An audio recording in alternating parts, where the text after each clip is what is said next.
자, 하나님의 말씀 봅시다. 신명기 14장입니다. 22절에서 29절 말씀. 자, 교독하겠습니다. 너는 마땅히 매년 토지 소산의 11조를 드릴 것이며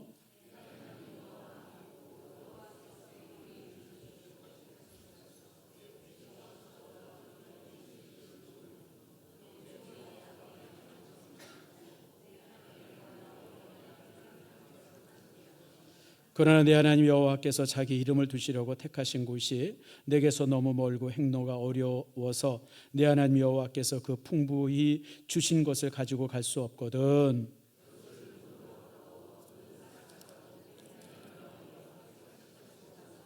내 마음에 원하는 모든 것을 그 돈으로 사되, 소나 양이나 포도주나 독주 등 내 마음에 원하는 모든 것을 구하고 거기 내 하나님 여호와 앞에서 너와 내 권속이 함께 먹고 즐거워할 것이며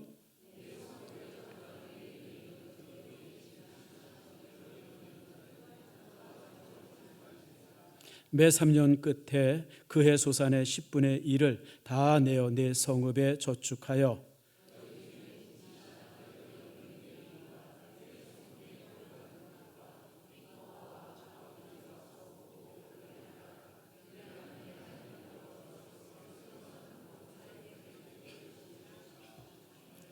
아멘. 기도하겠습니다. 하나님 감사합니다. 주께서 사랑해 주셔서 오늘 귀한 말씀 함께 나눕니다. 말씀이 은혜가 되게 하시고 말씀 속에서 우리의 인생이 아름답게 만들어져 갈 수 있도록 복과 은혜 내리워 주시옵소서. 하나님, 참으로 선교제의 여러 소식들을 듣습니다. 우리가 항상 기도하며 그들이 정말 부족함 없이 사역할 수 있도록 우리가 뒤에서 뒷바라지하기에 부족함 있는 교회 되게 해 주시옵소서. 이 시간 말씀이 우리를 변화시키고 말씀 안에서 우리의 인생이 아름답게 만들어져 갈 수 있도록 은총 내리워 주시옵소서. 감사드리고 예수님의 이름으로 기도드립니다. 아멘. 자, 우리 옆 사람과 한번 인사합니다. 축복합니다. 사랑합니다. 설 잘 쉬셨습니까? 예, 여러분들 얼굴에 기름기가 쫙 흘러요. 설날 너무 잘 되신 것 같아요. 어디 설날 선물들 잘 받으셨습니까? 여러분들 선물 조심해야 돼요. 비싼 선물 잘못 받았다가 그냥 세상 말로 말 맞다나 그냥 아장 나는 수가 있어요. 대통령 부인이 뭐 어떤 사람한테 선물을 받았다고 그러죠. 그래서 그것 때문에 뭐 아무튼 지금 뭐 그냥 창피를 똑똑하게 당할 수. 여러분, 아니 내 남편이 만인지상인데 그 가지 거 하나 받아가지고 그 정말 너무너무 쪽팔리는 일이죠. 애들 말 맞다나. 아이 세상에. 근데 이제 제가 그 선물을 준 그리고 이제 고발한 영상을 만들어서 고발한 사람 인터뷰하는 것을 뉴스에서 잠깐 봤어요. 뭐 또 보니까 그것도 또 진짜도 아니더구만요. 짝퉁이더구만요. 진짜는 뭐 한 돈 1,000만 원 되겠죠. 짝퉁은 뭐 기껏해 한 2,40만 원도 안 될 겁니다. 아주 더 싼 거는요. 뭐 몇만 원짜리도 있어요. 제가 짝퉁계에 대해서는 화납니다. 근데 그거 선물 받고 얼마나 창피를 당하는지 몰라요. 지금 아무튼. 근데 그 인터뷰하는 걸 봤는데 이제 가짜 선물을 주고 그것을 또 비밀리 무슨 뭐 시계에 카메라가 달렸대나 뭐 어디 달려가지고 그걸 촬영했대는데 그 사람이 목사랍니다. 참 가지가지해요. 그게 무슨 목사입니까? 잡사지. 여러분, 아무리 옳은 일을 해도 방법이 옳아야 됩니다. 우리 기독교의 유명한 격언이 하나 있어요. 성경을 읽기 위해서 초를 훔치면 안 된다. 목적이 올바르면 방법도 올바라야 돼요. 여러분, 목적이 옳다고 그래가지고 그냥 뭔 짓을 해도 된다? 아니에요, 여러분들. 우리 교회는 지금까지 여기까지 오면서 여러분 건축을 하든지 뭘 하든지 간에 우리가 위법하지 않으려고 무진장애를 썼습니다. 사실 여러분 편법이나 위법이 얼마나 많습니까? 근데 그런 거 하지 않고 법대로 하려고 우리가 정말 애쓰면서 여기까지 왔어요. 여러분들 교회를 짓는데 편법이 되고 위법이 되면 안 되잖아요. 그래서 아무튼 좀 그렇게까지 했는데 그래서 참 그 사람이 이제 이렇게 이 정부가 어떻고 뭐 그래서 내가 이렇게 보면서 참 가지가지한다. 참 목사 위신이 지금까지 땅에 떨어졌는데 저것 때문에 더 떨어지겠구나. 이제 제가 여러분들한테 선물 좀 받을래요, 안 받을래요? 받겠다는 사람이 더 많은 것 같아요. 내가 저기 비밀리 감시 카메라로 다 찍어 놓을 건데 여러분 정말 부끄러운 일이에요. 난 이런데 목사나 성도들이 연루되는 건 너무너무 싫어요. 아니, 성도가 세상에 빛이 돼야 되고 소금이 돼야지. 가짜 선물하고 몰래카메라로 찍어가지고 막 신문과 방송에 막 그냥, 여러분 인간도 아니죠. 나는 솔직히 사람이라고 봐지질 않아요. 정말 악질들이죠. 어떻게 그런 사람들이 목사가 됐는지. 그래서 앞으로 목사 하려면 심성 테스트를 좀 해야 되겠다, 참 그런 생각도 해봅니다. 어쨌든 간에 여러분들, 사람은 누구나 명품을 좋아합니다. 여러분 절에도 이제 사실 그 명품 준다고 그러면 받았을 것 같아요. 여러분 명품 준다는데 그거 안 받아요. 누가 명품 주는데 안 받겠다는 사람 한번 손 들어보세요. 오늘 손들 일이 참 많은데, 여러분 명품을 하나 갖고 싶다라고 하는 것을 허영이라고 생각하지 마세요. 나는 모든 우리 교회 신성교회 모든 아내들은 남편으로부터 명품 하나 정도는 선물로 받았으면 좋겠어요. 우리 아내 없죠 지금? 우리 집사람 있으면 큰일 납니다. 당신 설교하고 왜 그대로 안 하냐고 그럴까 봐. 근데 사실은 아내의 자존감을 세워야 돼요. 명품이 내가 볼 때는 뭐 대단해서가 아니라 그것을 이렇게 들고 있음으로 인해서, 또 친구들 만날 때 이렇게 들고 감으로 인해서 나름대로 이제 이렇게 자존감이 좀 세워지는 것 같아요. 그러면 여러분 괜찮아요. 여러분 그까짓 거 하나 가지고, 그까짓 것도 아니죠, 뭐 500만 원 정도 되어지는 그런 거 하나 들고 친구들 모임에 나가서 자존감이 팍 세워진다 그러면 그거 안 밀어주는 남편은 남편도 아닙니다. 여러분 바로 갖다 버리세요. 여러분 적어도 돈이 없고 부족해서 어쩔 수 없어서 못 사준다 그러면 그건 할 수 없지만 여유되면 하나 정도는 마련해 주세요. 여러분들. 또 이제 아내도 마찬가지예요. 남편이 뭔가 정말 갖고 싶어하는 것이 있으면 여러분 하나 정도는 허락하세요. 너무 여보 지금 뭐 해야 되고 그냥 뭐 그러지 마시고, 그것 때문에 남편이 자존감이 세워진다는데 뭐 그까짓 거 하나 못 해줘요. 허락하세요. 여러분들. 그게 참 부부의 모습이고요. 그리고 저는 예전에는 이런 것이 허영이라고 생각했는데 제가 살아보니까 그게 아니더라고요. 저도 이 나이 되면서부터 여러분 알다시피 제가 이제 이렇게 그냥 항상 뭐 이렇게 매끈하게 안 하고 다니잖아요. 저라고 매끈하게 다니고 싶지 않겠습니까? 근데 제가 매끈하게 안 하는 이유는 우리 성도들의 삶의 중간을 내가 한다라고 하는 항상 생각이 제게 있어요. 성도들이 잘 사는 모습도 아니고 못 사는 모습도 아니고 그냥 중간선. 그러다 보니까 제가 이러고 다녀요. 사실 저도요, 시계 좀 비싼 거 사고 싶고요. 여러분 우리 집사람이 뭐 헤르메스는 못 되더라도 그 밑에 뭐가 있어요? 샤넬 있고, 또 보니까 이 명품도 계급이 있더라고요. 그래서 제가 찾아봤어요. 뭐가, 그러니까 헤르메스가 최위 계급이고 그 황제죠, 황제. 그 밑에 네, 웨는데 입생로랑이죠. 예, 그 밑에 입생로랑. 그리고 그 밑에 쭈르륵 있더라고요. 그리고 맨 밑에는 이제 롱샴이라고, 그건 뭐 이렇게 어머니한테 선물하면 뭐 이제 냉이 캐러 간다 그러더라고요. 그게 명품인지 모르고 뭐 그런 것까지 뭐 이제 다양하게 이렇게 있더라고요. 근데 이제 명품에 어떤 조건이 있습니다. 명품이 되려면 조건이 있더라고요. 첫 번째, 명품의 첫 번째 조건이 디자인이 좋대요. 근데 제가 그건 잘 모르겠어요. 디자인이 진짜 좋은가? 어떤 건 이상하게 생겨가지고. 그 두 번째, 소재와 재질이 좋답니다. 이건 진짜 그런 것 같아요. 아주 그 이제 재질들, 소재들 그런 게 좋대요. 그 다음에 이제 제품이 좋답니다. 그래서 마무리 같은 게 좋답니다. 뭐 실밥 나온 것 같은 거 없고, 뭐 잘못 꼬매진 거 없다 그러죠. 그리고 이제 이제 쓰기가 편합니다. 그리고 이제 오래 쓴다 그러죠. 그래서 명품을 한번 사면 뭐 10년, 20년 뭐 쓰는데 큰 문제가 없다 그래요. 이게 이제 명품의 4대 조건입니다. 근데 여러분 가장 중요한 게 하나 있어요. 뭘까요? 명품의 가장 중요한 조건. 디자인보다도 더 중요하고, 소재보다도 더 중요하고, 마무리보다도 중요하고, 오래 쓰는 것보다도 중요한, 더 중요한 거. 내 때로. 뭐죠? 거기서 만들어야 돼요. 여러분 아무리 잘 만들어도요, 여러분 헤르메스를 못 따라가고요, 아무리 좋은 제품을 써도요 입생로랑을 못 따라가는 겁니다. 그게 명품입니다. 그래서 명품은 거기서 만들어야 돼요. 근데 이제 그러다 보니까 그걸 못 가진 사람들이 종종 이제 짝퉁을 이제 갖죠. 뭐 저는 그것도 나쁘다고 생각 안 해요. 여러분 사실 뭐 짝퉁이 이제 거짓 것이다, 뭐 중국 사람들을 뭐 짝퉁이다, 뭐 이러고 그러고 뭐 중국 사람들이 한국 거 막 그렇게 짝퉁해서 쓴다, 그러지 마세요, 여러분들. 우리나라 60년대, 70년대 우리나라 모든 제품이 일본, 미국 제품 짝퉁이었습니다. 여러분, 그렇죠, 여러분들. 뭐 중국 사람들이 우리나라 자동차 이렇게 뭐 카피해서 쓴다 그러는데 여러분 지금 우리나라 자동차들도요. 얼마 전까지만 해도 다 벤츠라든지 BMW라든지 그 차들 다 디자인들 베껴서 만들었어요. 그래서 뒷모습만 보면 이게 벤츠, BMW인지 이게 현대 그랜저인지 구분 안 가는 차들 꽤 많았습니다, 여러분들.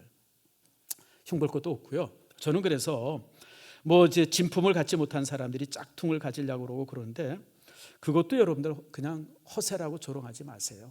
아, 또 그럴 수도 있겠다.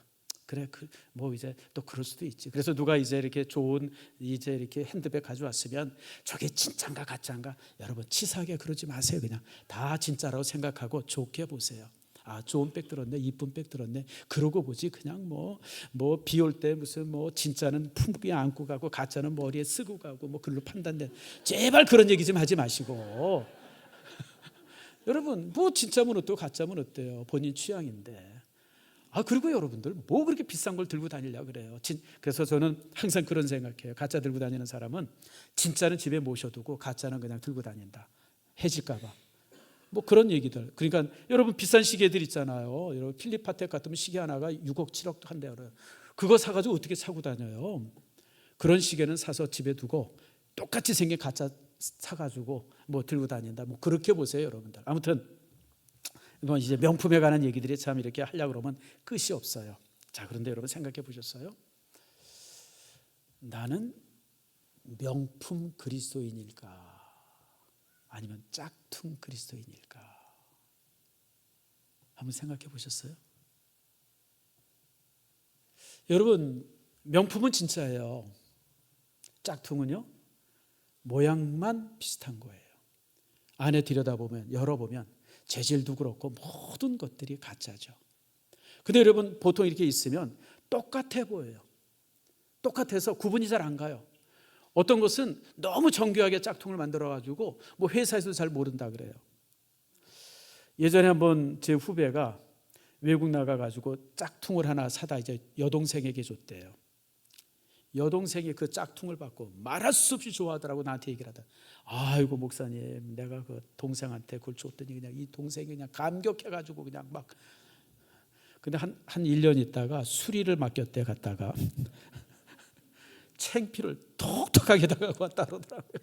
가서 보면 여러분 짝퉁은 다 표시가 나지 않습니까? 여러분 제가 왜 이 말씀을 하냐면 우리가 이 땅에서 사는 동안 다 비슷비슷해요. 다 똑같아요.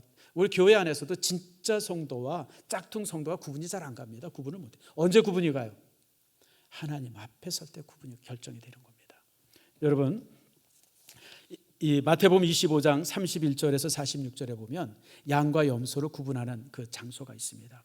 교회에서 똑같이 목사도 하고 집사도 하고 권사도 하고 부장도 하고 무슨 뭐 대원도 하고 다 똑같이 한 사람들이 거기에 모였어요. 그런데 하나님께서 무섭게 심판하시죠. 왼편에 있는 자들을 향해서 이렇게 말합니다. 저주를 받은 자들아 내게서 떠나가라. 마귀와 그 사자들을 위해서 예비된 영원한 불에 들어가라. 끔찍하죠. 교회 안에서 다 진짜인 것처럼 하고 그냥 교회에서 함께 생활했어요. 남자들도 같이 했고 여자들도 같이 하고 뭐 바자도 같이 했고 그냥 다 같이 했는데 막상 하나님 앞에 딱 서니까 야 니들 마귀를 위해서 예배된 곳으로 가라. 이게 얼마나 끔찍해요. 반면에 이제 34절에는 이렇게 말합니다. 그때 임금이 오른편에 있는 자들에게 이르되 내 아버지의 복을 받은 자들아 나와 창세로부터 너희를 위하여 예비된 나라를 상속받으라. 천국이죠. 그래서 여러분들 우리가 이 땅에 살면서 백은 짝퉁 들고 들어도 괜찮아요. 여러분 우리가 이 땅에 살면서 뭐 시계도 짝퉁 시계 차도 괜찮아요, 여러분들. 그러나 우리의 신앙만큼은 짝퉁이 돼서는 안 돼요. 우리의 신앙은 명품이 되어야 합니다. 물론 아주 좋은 명품은 되지 못할 수 있어요. 여러분들 명품도 아까도 얘기한 것처럼 계급이 있다고 그랬잖아요. 여러분 진짜 그 명품 중에 명품은 우리가 감히 손도 대볼 수 없을 정도로 비쌉니다. 나는 시계 하나에 6억 8억씩 된다고 하는 얘기가 난 이해가 시간 보는데 뭐 15,000원만 줘도 시간 잘 맞는데 저걸 왜 사나 싶은데 그래도 그런 걸 사는 사람들이 있어요. 우리가 그 비싼 명품은 못할지라도 우리가 중간급은 될 수 있고, 뭐 우리가 조금 이렇게 비싸지 않은 그런 명품은 될 수 있어요. 그러나 짝퉁은 되어서는 안 돼요. 가짜가 되어서는 안 된다는 겁니다. 그래서 오늘 이 시간에 제가 여러분들과 함께 나누려고 하는 말씀이 명품 성도는 어떤 성도가 명품 성도일까라고 하는 겁니다. 자, 여러분, 교회 안에서 존경받고 사랑받고 하나님께서도 그래 너는 됐다라고 인정하는 명품 성도는 어떤 성도가 명품일까요? 물론 예수 믿어야 됩니다. 예수 믿는 사람들 중에서, 교회 다니는 사람들 중에서, 지금 여러분들 중에서 정말 존경받고 사랑받고 사람들이 나도 저 사람처럼 되고 싶다라고 이렇게 그 소망이 되는 사람들, 이게 이제 명품 성도거든요. 근데 어떤 성도들이 이런 명품 성도일까요? 여러분, 창세기 12장 2절과 3절 말씀에 보면 명품 성도가 어떤 모습인가라고 하는 걸 우리에게 보여줍니다. 창세기 12장 2절과 3절 우리 한번 같이 읽어봅시다. 자, 시작. 내가 너로 큰 민족을 이루고 내게 복을 주어 내 이름을 창대하게 하리니 너는 복이 될지라. 너를 축복하는 자에게는 내가 복을 내리고 너를 저주하는 자에게는 내가 저주하리니 땅의 모든 족속에 너로 말미암아 복을 얻을 것이라 하신지라. 여러분, 하나님께서 아브라함을 불렀습니다. 아브라함은 그 당시 하나님을 모르던 사람이에요. 아브라함의 아버지 테라가 뭐 하던 사람이냐면 이 우상 만든 사람입니다. 요즘으로 말하면 불상 만든 사람이에요. 불상 만든 사람. 옛날에는 우상이 큰 우상도 있지만 이런 조그만 우상들이 있어요. 이게 이제 휴대용 우상입니다. 우상. 그러니까 집에 이렇게 크게 모셔둔 것도 있지만 들고 다니는 조그만 우상들이 있었는데 그런 거 만드는 사람이 아브라함의 아버지였었어요. 그러니까 아브라함도 뭐 하고 살았겠어요? 아버지가 하던 직업 이어받았겠죠. 그냥 그거 만들던 사람이에요. 근데 어느 날 하나님께서 아브라함에게 나타나서 이제 너는 나를 따르라. 이제 나를 따라서 이제 고향을 떠나서 이제 가라. 그러면 내가 너를 큰 민족이 되게 할 것이며 너를 창대하게 할 것이다. 너는 복의 근원이 되어지고 너는 모든 사람들에게 복을 주는 그런 복의 근원이 될 것이다. 그걸 약속해요. 그래서 아브라함이 그 약속을 받고 고향을 떠나는 겁니다. 여러분, 이 아브라함의 복이 모든 성도들이 받아야 될 복입니다. 여러분, 부자 되세요. 왜 부자가 돼야 돼요? 오늘 하나님께서 우리에게 그 복을 주시겠다 약속했기 때문에 그래요. 여러분들, 내가 부자 되고 싶어서 부자 되는 게 아니라 예수 제대로 믿으면, 신앙생활 바르게 하면, 하나님의 말씀대로 믿음 생활하면 부자 될 수밖에 없어요. 그게 하나님께서 우리에게 주신 약속의 말씀이에요. 아멘 하십니까? 나는 그래도 가난하게 될 거야. 손들어 보세요. 여러분, 우리가 종종 한 10여 년 전, 20여 년 전에 청빈이라고 하는 말이 기독교에게 굉장히 유행했어요. 청빈. 청자가 무슨 청자입니까? 맑을 청자. 빈은 가난할 빈자예요. 맑은 가난함이 있다는 거예요. 가난함이 맑을 수 있어요? 여러분, 가난한데 먹을 게 없는데 맑을 거 있어요? 가난해 보신 분들은 그런 얘기 함부로 못합니다. 나는 가난해 봤어요. 굶어도 봤고요. 정말 돈이 없어가지고 내가 영등포역에서 공항동까지 걸어온 적도 있었어요. 차비 5원이 없어서. 그 당시 이 시형버스가 있었는데 영등포역에서 공항동까지 시형버스가 5원에 왔다 갔다 했어요. 근데 내가 돈이 없어서라기보다도 그 곰보빵의 유혹에 못 이겨가지고 중학교 때 그거 사 먹고 영등포역에서부터 공항동까지 걸어온 적이 있었어요. 몇 번. 근데 나 같은 놈이 또 몇 명이 더 있었어요. 그래가지고 거기서 편지여가지고 제가 이게 이제 서울에 이제 중학교 다닐 때 서울에서 이제 버스를 타고 어디까지 오냐면 이제 영등포 역앞까지 와요. 영등포 역앞이 아니라 영등포 시장 앞. 그런 거 이제 시형 버스가 2대가 왔다 갔다 해서 30분마다 한 대씩 왔는데, 그럼 이제 거기서 이제 그 5원 내면 이제 공항동까지 와야 되는데 그 5원이 없어가지고 그냥 거기서부터 걸어오는 거예요. 한 3시간 걸려요. 3시간에서 4시간. 여러분, 깨끗한 가난을 얘기하는 사람은 가난해 보지 않은 사람이에요.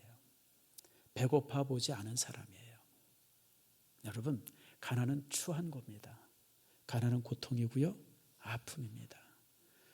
여러분, 가난하면요 애들 교육도 제대로 못 시키고요, 가난하면요 너무너무 구질구질하게 살아야 돼요. 그리고 가난한 사람은 여러분 정말 창피해요.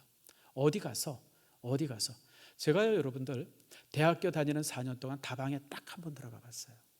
제가 얘기하죠. 가끔 얘기했어요. 다방에 왜 들어갔냐면 그때 무슨 모임이 있다 그래서 다방에 딱 한 번 들어가 봤는데 그 다음부터는 다방을 못 가봤어요. 왜냐하면 남자들 세계에는 그런 게 있습니다. 내가 누구한테 차를 한 잔 얻어 먹으면 꼭 한 번 사야 돼요. 그러니까 누가 야 내가 커피 살게 같이 가자 그러고 들어가죠. 다음에는 누가 사야 돼요? 내가 사야 돼. 내가 사. 근데 나는 내가 살 자신이 전혀 없었어요. 그래서 저는 대학교 다닐 때 딱 한 번 다방에 들어가서 커피 한 잔 얻어 먹어보고 4년 동안 한 번도 다방에 들어가 보지 못했어요. 그래서 나는 청빙 얘기하는 사람이 있으면 때려주고 싶어요. 네가 가난해 봤냐? 가난이 뭔지 아냐? 자, 그런데 이 청빙 얘기하는 사람이 나사로 얘기를 종종 듭니다. 부자와 나사로 성경이 있지 않습니까? 자, 부자 봐라. 부자는 허랑방탕인데 지옥에 갔고 가난하게 살던 나사로가 천국 같지 않았냐? 그래서 가난해져야 된다. 깨끗한 가난, 믿음 가진 가난. 여러분 성경 똑바로 보세요. 그 말씀의 의미는 그렇게 땅에서 가난하게 살아도 천국 갈 수 있다는 얘기를 하는 것이지 우리를 향해서 가난하라고 얘기하는 게 아니에요. 여러분 만약에 가난이 성경에 그 하나님의 원이라고 그러면 여러분 욥기서는 이렇게 끝나야 됩니다. 욥이 부유했는데 시험이 들어가지고 애들도 죽고 그냥 쫄딱 망하고 그냥 막 온몸에 그냥 막 그랬어요. 그럼 끝이 어떻게 되야 되는지 아세요? 욥기서 마지막 장이 어떻게 써야 되는지는 그러나 욥은 여전히 가난했더라 이렇게 써야 돼요. 그렇죠 여러분들. 근데 여러분 욥기서 마지막에 어떻게 돼 있어요? 하나님께서 욥을 어떻게 축복하셨다? 배로 축복하셨다. 자녀들은 이렇고 딸들은 가장 동방에서 아름다운 여인이었고 여러분 그게 하나님께서 우리에게 주시는 축복이에요. 여러분 이삭에 대해서 복을 내릴 때도 같이 말씀하시죠. 뭐라고 말씀합니까? 여러분 이삭이 그 해에 100배의 복을 받았더라. 그렇게 기록되고 있어요 창세기에. 만약에 하나님께서 원하시는 것이 가난이라고 그러면 거기에 이렇게 써야 됩니다. 이삭이 여전히 가난했더라. 여러분 성경에 그런 말씀 없어요. 그러면 여러분들 가난을 미워해서는 안 돼요. 성도는 부유해져야 합니다. 부자 되어야 됩니다. 저는 여러분들이 부자 되기를 위해서 항상 소원하고 기도합니다. 여러분 부자 되이세요. 그런데 이제 여기서 이제 우리가 중요한 게 있어요.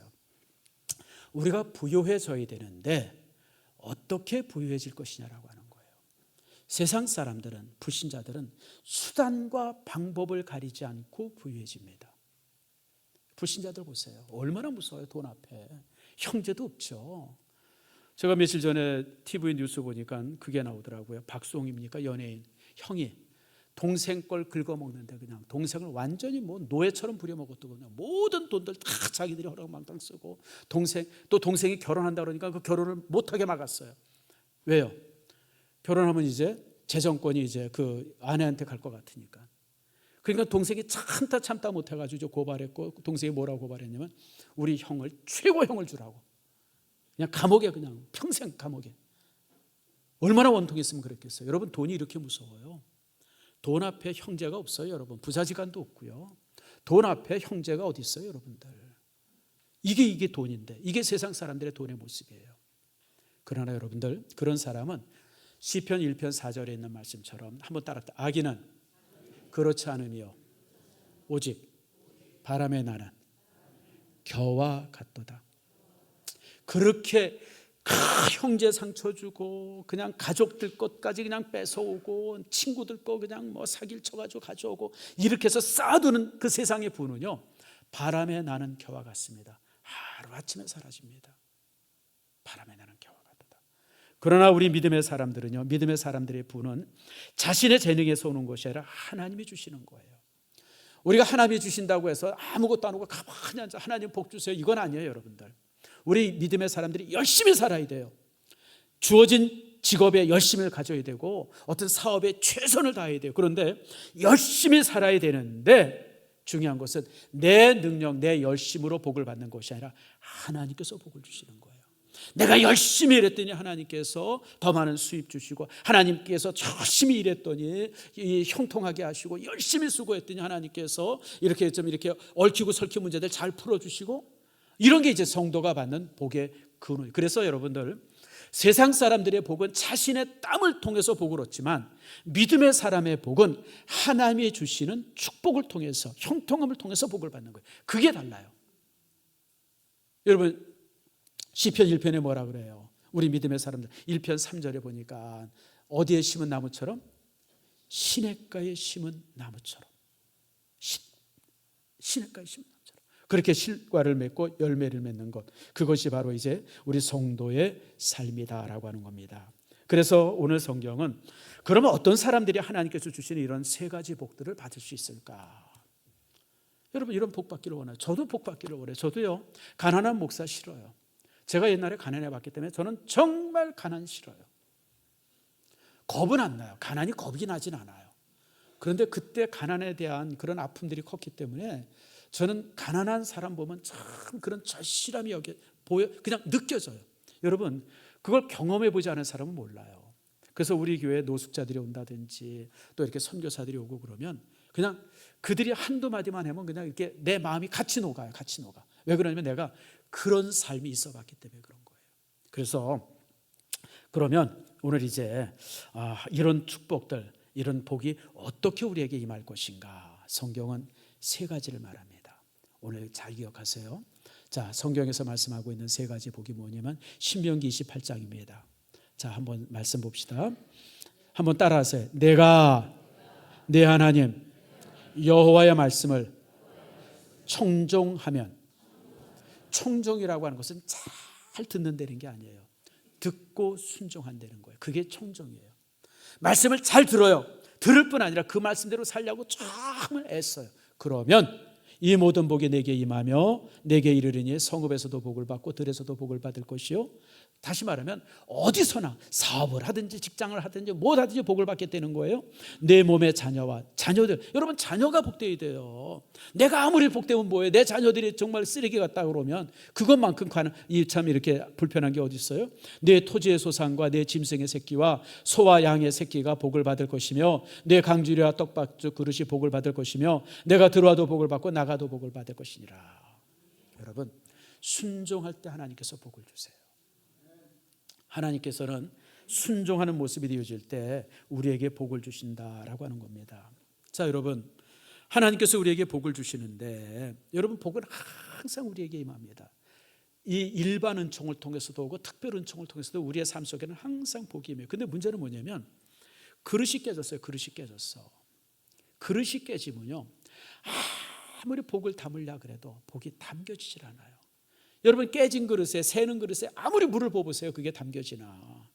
똑같은 원리입니다. 그래서 요한 3서 2절에 이렇게 말합니다. 자, 한번 같이 읽읍시다. 시작. 사랑하는 자여, 내 영혼이 잘됨 같이 내가 범사에 잘되고 강건하기를 내가 간구하노라. 범사가 잘 돼요. 사업이 잘 되고 직장일이 잘 돼요. 뭘 하든지 잘 되는 게 범사가 잘 되는 겁니다. 강건해요. 건강해요. 이런저런 질병 걸리지 않습니다. 나이가 들어도 튼튼해요. 어떤 사람이? 영혼이 잘 되는 사람이. 영혼이 잘 돼. 영혼이 엉망인 사람들, 영혼이 지저분한 사람들, 더러운 사람은요, 여러분 아무리 애써도 범사가 항상 막힙니다. 여러분, 건강 좋아지지 않습니다. 그래서 여러분들, 바로 이 영혼이 잘 되는 방법이 뭐예요? 말씀을 청종하는 겁니다. 하나님의 말씀을 열심히 듣고 읽고 말씀대로 살아. 그래서 여러분들, 이 계시록 1장에 뭐라 그래요? 이 말씀을 따라합시다. 읽는 자와 듣는 자와 행하는 자는 복이 있나니. 참 제가 그 말씀이 좋아요. 읽는 자는 누구를 말해요? 목사를 말해요. 목사, 설교자, 읽는 자. 듣는 자는 누구를 말해요? 성도들을 말해요. 행하는 자는 누구를 말해요? 모두를 말하는 거예요. 말씀을 전하는 자, 말씀을 듣는 사람, 그리고 그 말씀을 행하는 사람은 복이 있다고 말합니다. 사랑하는 성도 여러분, 여러분들이 말씀을 이렇게 청종함으로 하나님께서 여러분의 인생에 술술 풀어주는 축복이 있기를 축원합니다. 자, 두 번째는 오늘 본문에 있는 말씀입니다.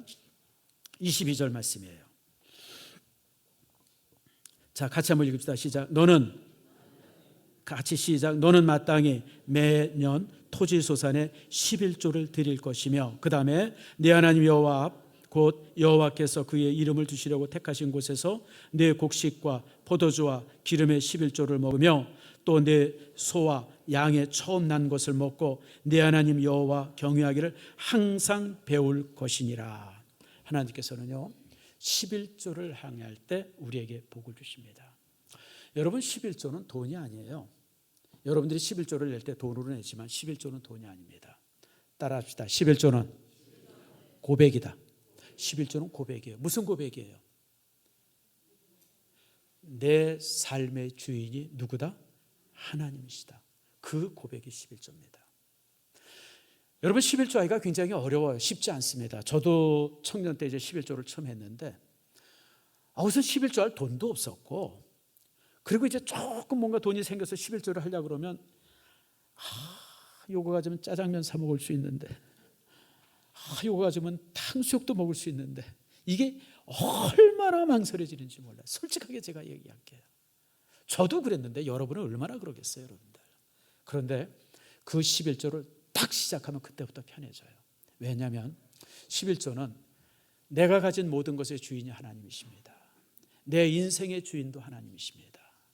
앞으로 내 삶에 하나님이 주인 되실 것입니다.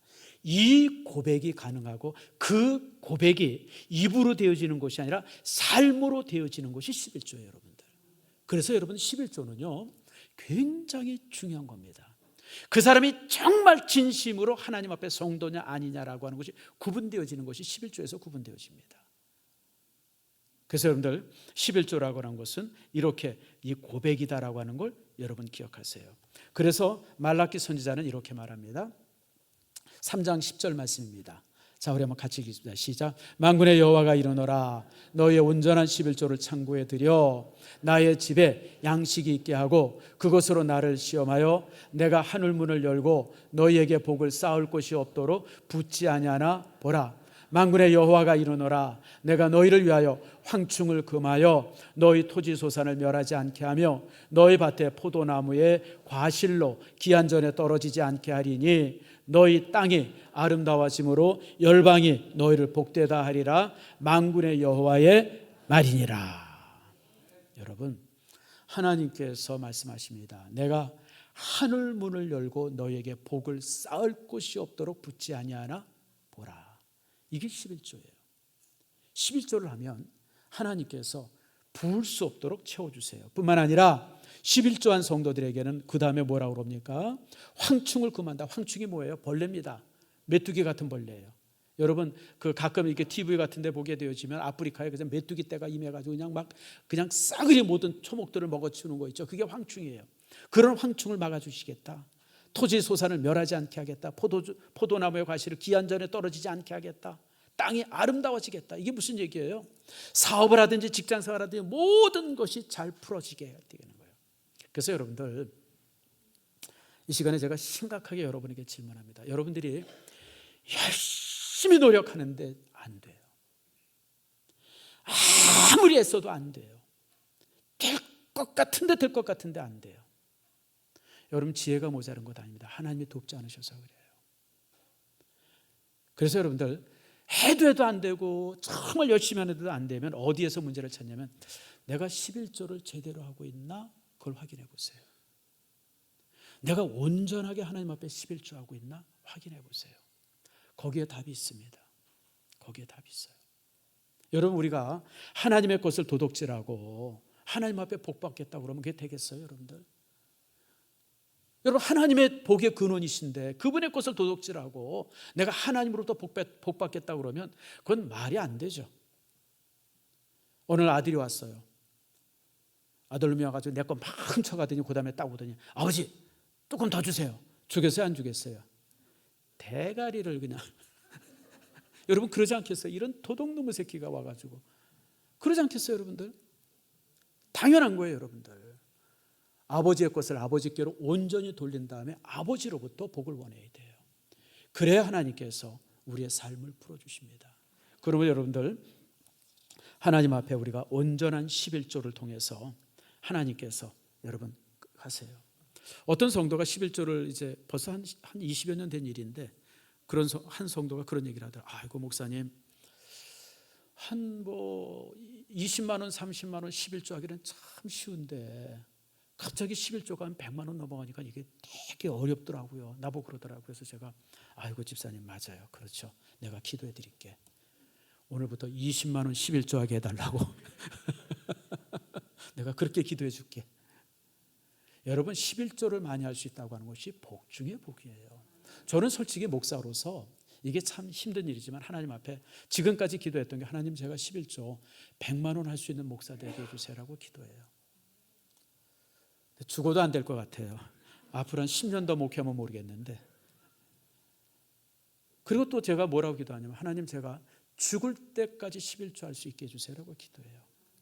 나중에 90대고 100살 됐을 때 자녀들이 주는 그 꾀지지한 용돈 가지고 사는 사람이 아니라 내가 정당하게 수입을 얻어가지고 그거 가지고 11조 할 수 있는 그런 내가 되고 싶어요. 저는 여러분들이 그렇게 되기를 축원합니다. 여러분 나이 늙어서 애들이 주는 용돈 큰 몇 푼 받아가지고 말이야 며느리가 그냥 싫은 표정 가지고 그냥 주는 그거 가지고 그냥 제발 그렇게 살려고 그렇게 살지 마세요. 여러분들 당당하게 사세요. 여러분들 하나님 앞에 하나님 내가 정말 나이 들어도 내가 정말 11조 할 수 있는 그리고 많이 할 수 있는 그런 사람 되게 해주세요.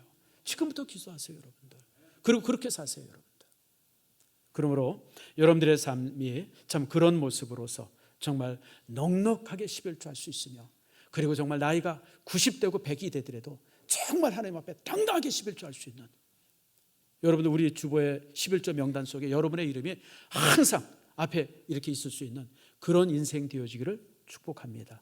여러분 그러세요. 자, 또 하나의 11조가 있어요. 이게 또 문제입니다. 우리가 지금까지 잘 잊고 있었던 건데요. 28절 말씀 보세요. 11조가 하나 더 있습니다. 자, 28절 말씀 같이 읽다 시작. 매 3년 끝에 그해 소산의 10분의 1을 다 내어 내 성읍에 저축하여. 이게 뭐냐면 빈자를 위한 가난한 자를 위한 11조예요. 하나님이요 매달 수입이 있을 때 그게 1년에 한 번 있든지 매달에 있든지 11조를 하게 해요. 그런데 11조를 3번 하고 나서 또 11조 하라 그래요. 그건 내 돈이 아니라 누구의 돈이에요? 가난한 자의 것이에요. 우리가 여러분들이 오늘 드렸던 11조는 하나님의 것을 하나님께 드리는 거예요.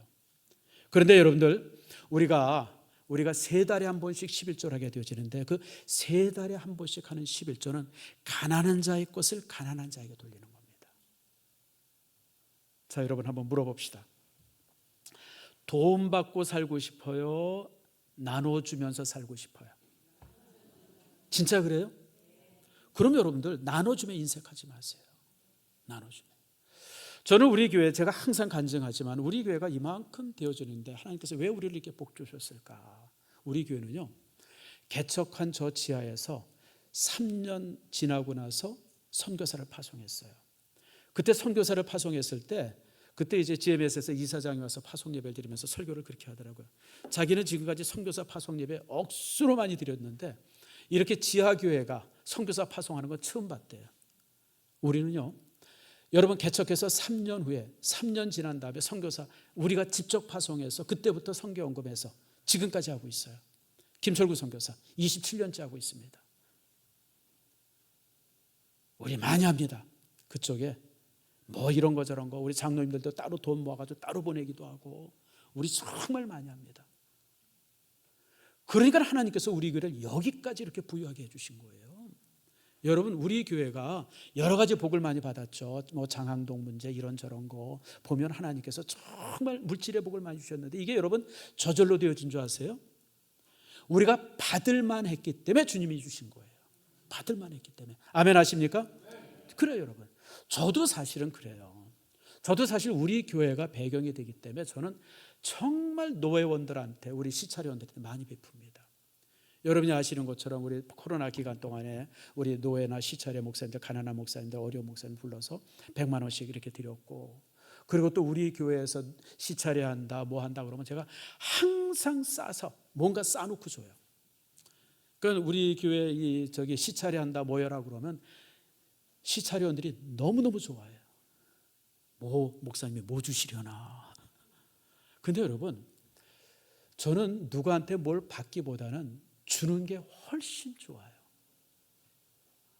밥 사주고 선물 사주고 또 뭐 용돈이라면 좀 이상하지만 선교비나 또 이런 것도 이렇게 전해주고. 여러분들 이런 넉넉함들이 교회가 배경이 되기 때문에 가능한 거예요. 여러분들, 만약에 교회가 우리가 진히 가난하고 아직도 개척교회라서 그냥 뭐 이렇다고 그러면 제가 감히 누구한테 베풀겠어요? 여러분들, 누구한테 나누겠어요? 근데 우리 교회는 그 옛날 거기서부터 우리가, 여러분 이게 간증인데요, 그 당시 우리 이제 개척교회 있었을 때 노숙인들도 그렇게 반가웠어요. 왜냐하면 한 명도 사람들이 안 오는데, 누가 찾아오는데 노숙인들이 찾아와서 돈 달래는 거예요. 근데 여러분, 제가 지금 고백한다. 그 당시 노숙인들이 오면 10,000원씩 줬어요. 나는 내가 생각해도 미친 것 같아요. 근데 솔직히 500원, 1,000원 주기는 너무너무 미안하더라고요. 여기까지 왔는데. 그래서 그 당시에 10,000원씩 주다가 나중에 많이 와가지고 5,000원씩 주다가 뭐 이제 그러고서 이제 그래서 밥해서 주기 시작했고, 그게 이제 노숙인들을 위해서 밥 주는 게 그렇게 시작이 되어진 거예요. 그러니까 하루는 노숙인 한 사람이 나한테 와서 그러더라고요. 목사님, 여기 사업 좋은 게 하나 있는데 같이 한번 해보려 하십니까? 내가 개척교회 하지만 무지장 부자인 줄 알았던 것 같아요. 나보고 사업을 같이 하자 그러더라고요. 이창훈 씨가 이거 어떻게 해야 돼요?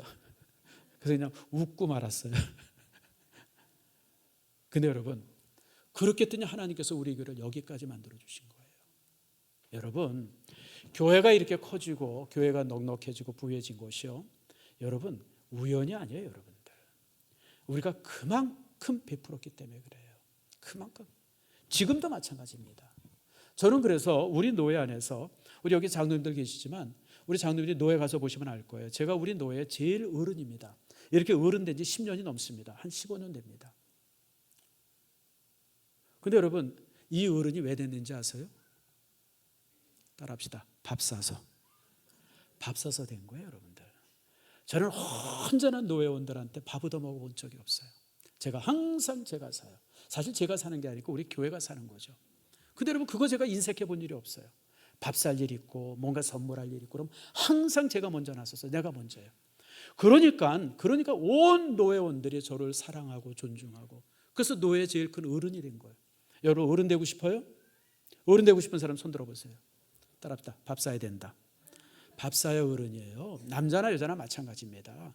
인색한 사람이 내가 어른 된 꼴을 내가 못 봐요. 넉넉하고 베푸는 사람. 그리고요, 여러분들, 베풀면 베풀수록 하나님이 더 주십니다. 베풀면 우리 교회가 망할 줄 알았는데요, 선교사들 그렇게 많이 파송하면요 망할 줄 알았는데, 지금 여러분 보세요. 얼마나 많은 선교사들 우리가 후원하고 있고, 작년에도 결산해 봤잖아요. 2억 5천이요. 여러분들, 우리가 선교사들한테 그동안 한 해 동안 준 게, 나눠준 게 얼마나 아름다워요. 여러분들, 저는 교회뿐 아니라 여러분의 인생이 그렇게 되어지기를 축복합니다. 여러분, 나누세요. 그래서 여러분들, 이 빈자를 위한 11조는요, 내가 얻은 물질의 10분의 1은 하나님의 것이에요. 근데 여러분, 30분의 1은 누구의 것이냐면 가난한 자의 것이에요. 내가 빈자를 향해서, 이 구제를 향해서 내가 인색하면 나는 누구 걸 도둑질하냐면 가난한 자의 것을 도둑질하는 겁니다. 그래서 만약 예를 들면 이렇습니다. 내가 만약 60만 원을 11조 한다. 그러면 20만 원은 따로, 또 20만 원은 구제에 쓰여져야 돼요. 그게 선교연금이 되든지 아니면 구제연금이 되든지 또 그 어떤 방법으로든지, 이건 의무입니다. 신앙의 의무입니다. 하나님이 그런 사람들에게 범사의 복을 주십니다. 범사의 복을 주세요. 자, 다시 한번, 자, 우리 봅시다. 자, 그래서 자, 여러분, 또 이제 신명기 24장 19절입니다. 자, 보겠습니다. 자, 여기 제가 읽어드리겠죠. 내가 밭에서 곡식을 벨 때에 그 한 뭇을 밭에서 잊어버렸거든. 이게 뭐냐면요, 11조만, 빈자를 위한 11조만이 가난한 자의 몫이 아니에요. 내가 밭에서 농사를 지으면 쭉 농사를 짓다가 밭에 이삭이 떨어져요. 내게 아니에요. 누구의 것이에요? 고아와 가압의. 그것을 내가 집으면 나는 고아와 가압의 것을 도둑질하는 거예요. 또 내가 농사를 짓다가 이렇게 밭에서 이게 추수를 하는데 저쪽 코너 쪽에 있는 이삭들이 있어요. 베기가 좀 어렵죠. 그건 누구의 것이에요? 고아와 과부의 것이에요. 내가 과일을 따는데, 감람나무 과일을 따는데 다 땄고 아직 안 익어가지고 좀 더 있는 게 있어요. 그건 내가 뒀다 따야지. 아니에요, 여러분. 그건 누구의 것이에요? 나그네와 고아 것이. 그걸 따면 누구 걸 도둑질한 거예요? 고아와 과부의 것을 도둑질한 거예요. 그래서 여러분, 유대 사회 안에서 유대인들은 큰 부자도 없지만 가난한 사람도 없어요. 다 먹고 살아요. 하나님께서 가장 완벽한 사회 시스템을 만들어준 게 사실은 여러분들 빈자를 향한 10인조입니다. 그래서 유대인들은요, 그리고 유대인들은 자기 동족을 노예로 삼으면요 7년이 되면 무조건 풀어줘야 돼. 아무리 비싸게 주고 사와도. 내가 이창호 집사가 쓸만해서 한 10억 주고 샀어요. 6년 동안 씹다 부려먹었어요. 7년 되면요 10억이 아니라 1000억을 주고 샀어도 풀어줘야 돼요. 그게 법이에요, 여러분들. 신앙의 법이에요. 그러니까 이 유대인들 사회에서는 동족 노예가 없어요. 동족 노예를 못하게 합니다. 그래서 여러분들 사회제도, 사회보장제도를 연구하는 많은 학자들이 최고의 사회의 샘플이 어디냐? 구약시대를 탑니다. 구약의 성경시대를 최고의 사회 시스템을. 지금의 사회 시스템은, 저 북유럽에서 하고 있는 사회 시스템은 뭔가 좀 허점이 있고. 여러분 보세요. 월급의 절반을 세금으로 떼어가면 누가 일하고 싶겠어요? 근데 성경은 안 그래요, 여러분들. 얼마? 10분의 1. 구제연금은 얼마? 30분의 1. 그리고 이제 국가에 내는 세금들이 있죠. 그거는 가난한 사람, 부자나 똑같아요, 배율이. 많이 벌었다고 해서 더 내래 그런 거 없습니다. 항상 자기 소득의 정당한 부분들만. 그리고 누가 가난한 사람의 것을 사면 항상 되돌려줘야 돼요. 심지어는 낮에 전당을 잡았어요, 옷을. 해지기 전에 그 사람이 돈을 안 가져와도 돌려줘야 돼요. 왜 돌려줘요? 밤에 떨 수 있으니까. 그게 여러분 빈자를 향한 11조입니다. 사랑하는 성도 여러분, 저는 여러분들이 복받을 만한 신앙, 복받을 만한 인격이 되기를 축복합니다. 여러분, 하나님은 아무나 복을 주지 않으세요. 그릇이 되어 주십니다. 그게 명품 그리스도입니다. 여러분들 모두가 순종함으로, 하나님의 것을 하나님께 돌리는 11조함으로, 가난한 자를 여러분들이 돌보는 가운데서 빈자를 향한 11조가 여러분 삶 속에 정당하게 주어짐으로 인해서 하나님께서 복 주지 않으면 안 되는 그런 인격과 그릇이 되어지기를 축원합니다.